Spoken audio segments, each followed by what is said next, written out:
Magluluto naman ho ako ngayon ng ulam na may sabaw. Ito ho ay gawa sa beef. Gagawan ko ito ng paraan upang ito ay pasok pa din sa ating budget. May kulang man ito sa iba pang mga sahog or sangkap ay sinigurado kong masarap pa din naman ito at syempre masustansya. Sinigang na baka ang lulutuin ko ngayon, at sana samahan niyo akong magluto. At ito ho ang mga sangkap ng ating lulutuing sinigang na baka na may kaunting gulay at kaunting karne ng baka.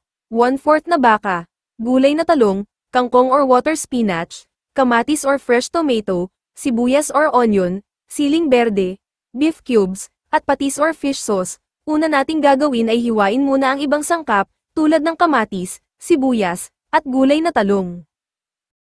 Hiwain lang ito sa bilog na hugis, or depende po sa gusto nyong hugis nito. Naisip ko lang ho na hiwain ito sa hugis na bilog. Sa pagluto naman ho ng gulay ay huwag po itong lulutuing maigi, mas masarap ang gulay kapag hindi overcook.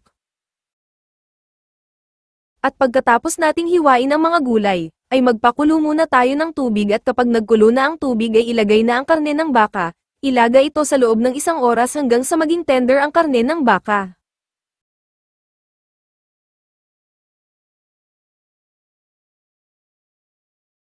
At pagkatapos ng 1 oras at malambot na ang karne ng baka ay ilagay na ang kamatis, sibuyas at lagyan ito ng beef cubes na pangpalasa, at isimmer muna ito ng hanggang 8 minuto bago ilagay ang iba pang mga sangkap nito.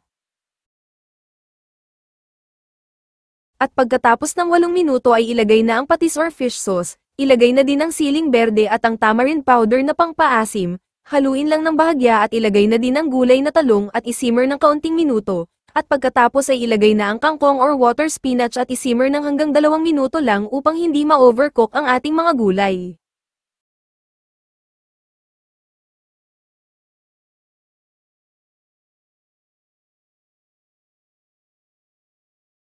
At pagkatapos ng 2 minuto ay luto na po ang ating sinigang na baka. Pwede na po itong ihain habang mainit pa ang sabaw. Masarap po kasi ang sabaw kapag mainit pa. Kain na po tayo at marami pong salamat.